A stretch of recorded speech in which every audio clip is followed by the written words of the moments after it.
இந்த ஊடகங்களிலும் பத்திரிகையிலும் வருகிற கருத்து கணிப்பு என்ற பெயரிலே தினந்தோறும் மாலையானால் 4 பேர் ஊர்ல 4 பேர் சொல்லுவான், 4 விதமா பேசுவான். அவன் பக்கத்து வீட்டுக்காரனை கேட்டாலே அவனை யாருன்னு தெரியாது. அதிமுக இது நடந்து விட்டது, அது நடந்து விட்டது. சண்முகம் இன்றி வெளியேறுகிறார், தங்கமணி போகிறார். எங்கயா போனோம்? உயிருள்ள வரை இந்த அனைத்து இந்திய அண்ணா திராவிட முன்னேற்ற கழகம் இது எங்க கட்சி, எங்க கட்சிடா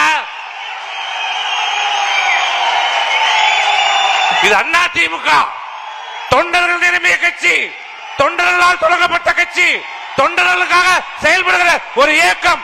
இது கோபாலபுரத்து குடும்பம் இல்ல, திமுக இல்ல, இது அண்ணா திமுக. எப்படியாவது இந்த அண்ணா திமுகவை அழிக்க விட வேண்டும், அழிக்க வேண்டும் என்று கங்கணம் கட்டி கொண்டு இருந்து கொண்டிருக்கிறார்கள் தமிழகத்திலே. எதிரி திமுக மட்டுமில்ல, துரோகிகள் மட்டுமில்ல, நம்மோடு உறவாடி கொண்டிருக்கிறவர்களும் இதிலே இருக்கிறார்கள். அதில் தான் நம் ரொம்ப எதிரி நமக்கு யார் என்று தெரியும். திமுக, கருணாநிதி, ஸ்டாலின் நம்முடைய எதிரி, நம்முடைய துரோகி யார் என்று தெரியும். ஆனால் நம்மோடே உறவாடி நம்மை கெடுப்பவர்களிடம் தான் நாம் ஜாக்கிரதையாக இருக்க வேண்டும். சில அரசியல் புரோக்கர்கள் இருக்கிறார்கள், அவர்களிடம் நாம் ஜாக்கிரதையாக இருக்க வேண்டும். இத்தனையும் முறியடித்து இந்த கட்சியை இன்றைக்கு நிலைநிறுத்தி அனைத்து இந்திய அண்ணா திராவிட முன்னேற்ற எவனாலும் எந்த கொம்பனாலும் ஆட்டவோ அசைக்கவோ முடியாது என்ற நிலைக்கு இன்னைக்கு நம்முடைய எடப்பாடியார் இன்னைக்கு கொண்டு வந்திருக்கிறார். இந்த திமுக ஆட்சிக்கு முடிவுரை கவுண்ட் டவுன் ஸ்டார்ட் 100 நாள் தான் இருக்கிறது.